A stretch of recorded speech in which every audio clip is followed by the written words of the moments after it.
will give people 4 characters, but they really want to use only 3. This is devious. Let's do it. I'm Araknie and this is Golden Axe: The Revenge of Death Adder. What an incredible title. The final chapter in the saga with a real memorable ending. Because the name of it is not there just by mistake. Oh no, stuff happens and Death Adder is back. We never see him die in the original, but all the other protagonists are dead. Aside from Gilius, who is too old to go on a big journey by himself, so he asks his friend Gao the Giant to be carried on his back. He knows how to track the fucker, and so we begin our last journey into the world of Conan the Barbarian. Oh, sorry about that, a question of habit.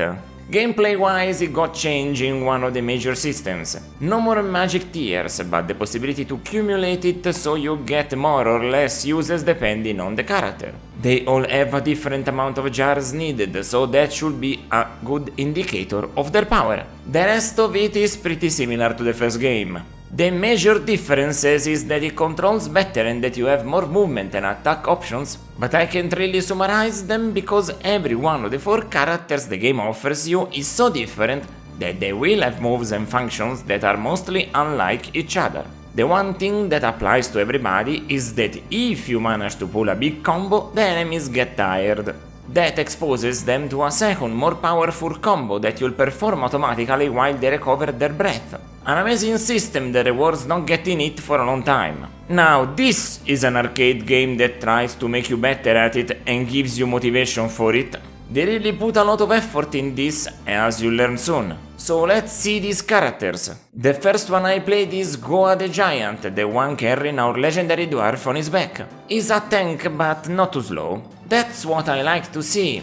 He gets a supreme attack that's almost unblockable. Only certain bosses will be able to stop ya. Also, your throw does massive damage. Plus, you have an elbow and a stomping move that are very useful for crowd control. Your magic is able to turn normal mobs to stone if they are under a certain health point. It might be the strongest magic. My favorite character, since I think I finally found another Aggar, if you remember Final Fight. The second one is Little Tricks, the worst character in the game and one of the most terrible ones I've ever played in a beat'em up. The only positive thing I can say about this insidious bastard is that he's fast, so that you can liberate yourself easy from an enemy's attack. But the damage you do is abysmal. Fights with the normal boss can last an eternity. Nightcrawler in the X-Men arcade is a beast by comparison. Also, your stunned enemy combo only marginally gets stronger. All the others get between a quarter or half more damage with it, and here it feels really incremental. Basically, all your moves can be blocked, and that's terrible. It takes so long to move the screen with this guy. The only move you've got that's really useful is a hidden jump attack, different from your normal one. You need to do a weird combination of the Street Fighter Hadouken with a very delayed attack button press, and you'll manage to elongate your trident that way. Plus, he got the worst magic. This guy can spawn an apple tree and eating the fruits when they drop fully heals you. No offensive magic, just this stuff. And the worst part of all is that he gets double damage compared to all the others for himself. Like this wasn't enough. Absolutely terrible. Then I played with Sternblade. This is the standard character, the beginner play. Strange thing is that they don't suggest him as first to play. I understand that story-wise the combo of Gao and Gilius works as the main protagonist, but it's so weird. Not that I didn't like that choice, they give you the best stuff immediately, so I can appreciate that. Sternblade is just much easier to use, but doesn't make the game easier. He's almost entirely the barbarian from the first game, even if he is theoretically another guy. Including his Giga Flame magic, that gets an amazing animation that is clearly inspired by Terminator 2. And I love him for it, but he doesn't get anything really peculiar, even in his animations. Lastly, to contrast this completely, I played Dora the Centaur. Yes, you might expect a very slow character, and instead she's only slower than Little Tricks. She's amazing, but a bit weird to control because of her hitbox. She can get hit pretty easily because of her size. But when you attack somebody, you stun them into place without even doing anything special, so imagine when you're seriously trying. Dora has a powered up combo that can remove 1/3 of the total health even to all bosses. Of course, being a centaur, you get amazing jump attacks that are basically capable of bypassing every single counter. The only stuff that can stop you is elemental attacks, but not many enemies have them. Air magic is pretty weak, but she can still one-shot 3 or 4 types of enemies with her thunder from the sky. They've gotta have weaknesses, otherwise there is no challenge. And there you have it. Aside from little tricks, I love what they did with them.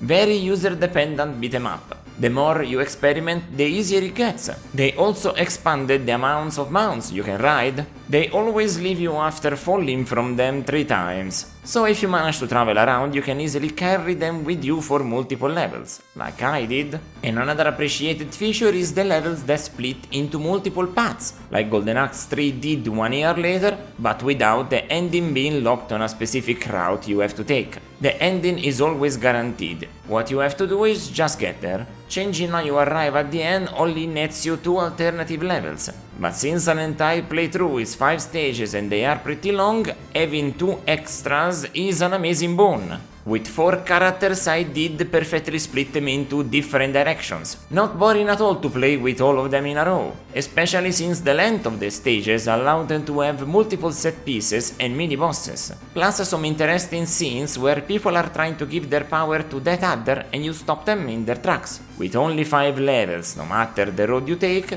it's good that they constantly change and throw new things at you. Up until now you've seen so much and you might have thought it was double the places, but no. They did good use of seamless scrolling, that's for sure. Visually is very gritty without losing variety. Always something I praise and find to be very important, as you all well know. Considering a single level can change 2 or 3 times, it makes it feel like the pacing is even faster than it is. With Dora especially, I thought I was playing for 15 minutes while I was at the end after 40. Musically is alright, but it feels pretty derivative of the first game. Similar sounding tunes with only 3 or 4 tracks that really stand out. It's nothing much. But what was really good stands out compared from the rest.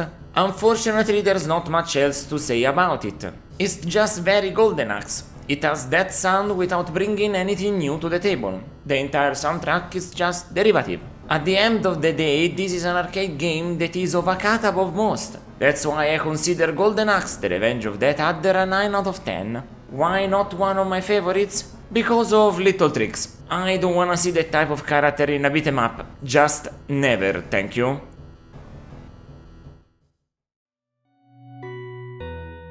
If you wanna see me play the games that I will review plus some extra stuff, catch me on Twitch at Araknie Retro. It's my natural habitat, you see? Until next time, ciao ciao!